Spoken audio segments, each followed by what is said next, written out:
Buenas tardes a todos. Mi nombre es Jacinda y yo estoy aquí de PNUD de nivel regional. Y yo trabajo en un proyecto que se llama la Iniciativa para el Manejo de Riesgo en el Caribe.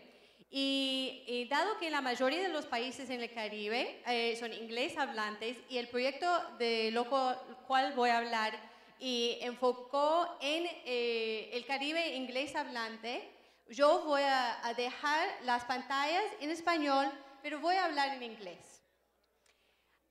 I would like to share with you an experience that UNDP at the regional level has been working on for the last 4 years. It is an experience that it comes under the umbrella of a project called the Caribbean Risk Management Initiative. And this project is an umbrella project that covers all of the Caribbean. It is a project that focuses primarily in the area of risk reduction and in climate change adaptation. It serves as a knowledge network, and under the wings of CRMI come many different activities. These type of activities include work in the area of gender integration to disaster risk management, in recovery and strengthening capacity and recovery, and also in the area of South-South cooperation. I would like to share with you a particular activity that we have done in the last 4 years, which is working in the area of local risk reduction management and transferring a Cuban model to 5 different countries across the Caribbean. In doing so, I want to share with you a little bit about the lessons that we have learned in our role as facilitators of South-South cooperation. So like I mentioned, I represent CRMI, a project that is based out of the UNDP Regional Center in Panama, and it is an umbrella project which encompasses many aspects of risk reduction in the Caribbean.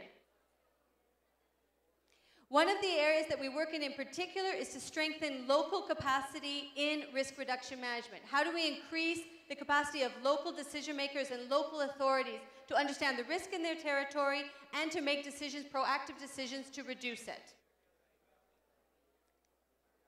In doing so, we had, well actually I should step back a little bit. The Caribbean Risk Management Initiative started. It's a project that runs 10 years in length. We started in 2004. We came out of an initiative called the Havana Initiative, and we were based in Havana in the Caribbean. Due to our proximity located in Havana, we gained quite a deep familiarity with the Cuban model of risk reduction. Cubans are well renowned across the entire region and globally indeed for their capacity to reduce risk, to prevent the damage to property and the loss of lives.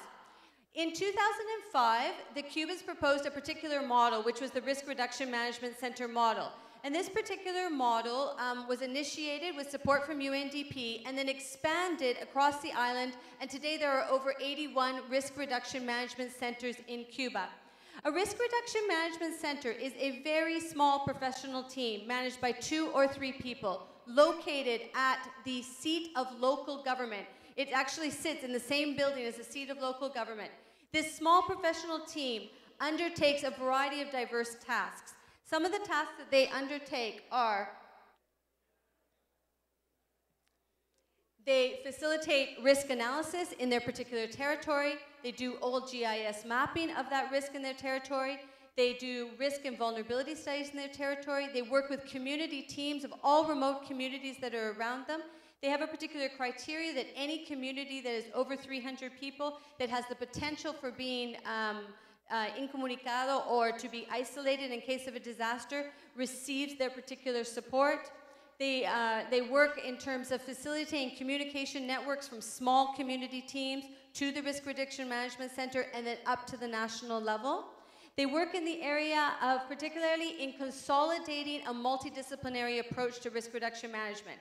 So the Risk Reduction Management Center would convoke all of the sector agencies who are represented in that municipality and bring them together and design with them methods and procedures for sharing information so that the Risk Reduction Management Center personnel are constantly updated on potential risks from all different sectors, whether it be agriculture, whether it be housing, whether it be transport, whether it be veterinarian issues. They all come around the table on a monthly basis, and the Risk Reduction Management Center facilitates this process.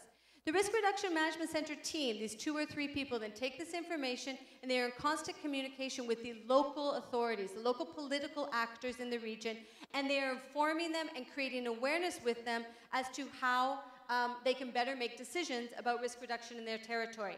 They also support them in developing territorial developmental plans that take into consideration all of the risk information that they have accumulated over the course of this particular center. This model gained considerable traction in Cuba, and it gained traction and expanded, like I said, from 1 risk reduction management center in 2005 to 81 risk reduction management centers now as we speak, and it continues to strengthen as time goes on. In 2009, CRMI, who at that moment in time was actually located in the Havana, UNDP Havana office, worked very closely with the civil defense authorities to look at how we could systematize this model. And we worked with them in developing a guide, a systematization of this experience. And that guide, in particular, gained much publicity in the Caribbean region due to being featured in a variety of different events and different conferences.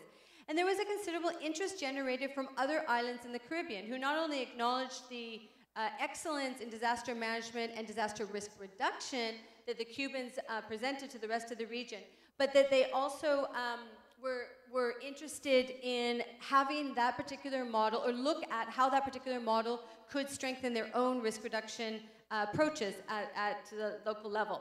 So UNDP worked very carefully with regional actors. We produced a guide to the particular Risk Reduction Management Center. We disseminated it to all regional actors, and we asked countries to self-evaluate whether or not they met the conditions, the minimum conditions which the Cubans had outlined for us as successful implementation to this particular model, if they met the minimal conditions for implementing this Risk Reduction Management Center model. 5 countries stepped forward and identified themselves as prepared to enter into a long and engaged South-South cooperation process. UNDP helped facilitate this, and we were the communication point between the 5 countries and Cuba. The 5 countries that elected to be part of this process were Trinidad and Tobago, Guyana, the British Virgin Islands, Jamaica, and the Dominican Republic.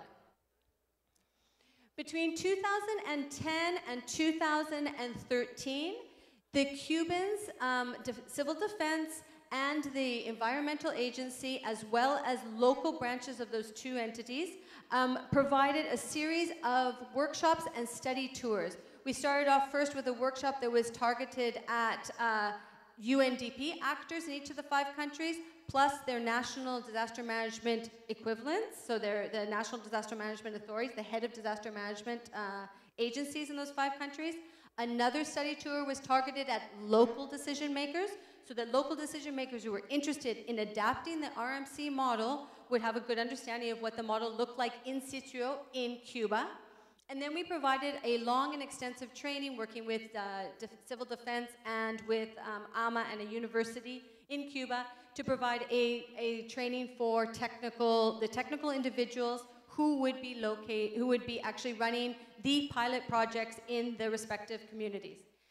On the other side, each of the 5 countries that were involved in this particular process underwent, not only were they sensibilized or awareness of this particular model, but they then developed baseline data. They selected a vulnerable community based on exactly criteria that the Cubans had suggested could be used for selecting the most vulnerable territory to locate the Risk Reduction Management Center. They developed an implementation plan based on the training they received for the Cubans, and looked at how could they adapt particular elements of the Cuban model, not the entire model, because the entire model is a complex model. So we asked them to choose 2 to 3 elements of that particular model that they felt most responded to their needs in the territory where they were going to pilot a Risk Reduction Management Center. And then they implemented and they adapted and implemented the model over the course of the 2013 calendar year. We worked strongly with the civil defense in Cuba and produced a series of tools that would help that process. We would facilitate that process. Guidelines, toolkits, guides, checklists, a video series that would make it more easy, in addition to the training that was received, that would make it more easy for the national and local authorities to to create awareness of the model and implement it in their home country. Cubans also provided technical assistance over this process. We asked countries to identify, once they had been implementing the model for a series of time, we asked them to identify what particular needs, now that they had some experience with working with the model and trying to work with local and community level stakeholders to strengthen risk reduction and implement a series of functions that the RMC model provided. We asked them what particular technical assistance they would like to receive from the Cubans. And UNDP was a key player working with, from the regional level and then our counterparts at the Cuban level to identify Cuban authorities who could actually travel to that country and assist them with a particular punctual need, whether it be in GIS mapping, whether it be in discussions with local authorities, whether it be in what methodologies you need for risk and vulnerability studies, whether it be in the area of creating early warning systems. And the Cubans provided punctual, specific technical assistance in the implementation and adoption of this particular model. Other elements of this process involved strong coordination with UNDP national country-level offices who provided an excellent link between national authorities, local authorities, regional level, and then to Cuba. There were multiple actors involved that were essential to facilitating and making this process flow. Then the last and the stage that we are in right now, all of the pilot projects have wrapped up. They finished on the 30th of March. We are currently in the process of documenting the lessons learned that came out of those experiences, and UNDP has been instrumental in ensuring that that documentation happens over the course of time. One of the things that we're doing is producing a series of case studies on the process of being involved in South-South cooperation and what were the results of this particular pilot adaptation.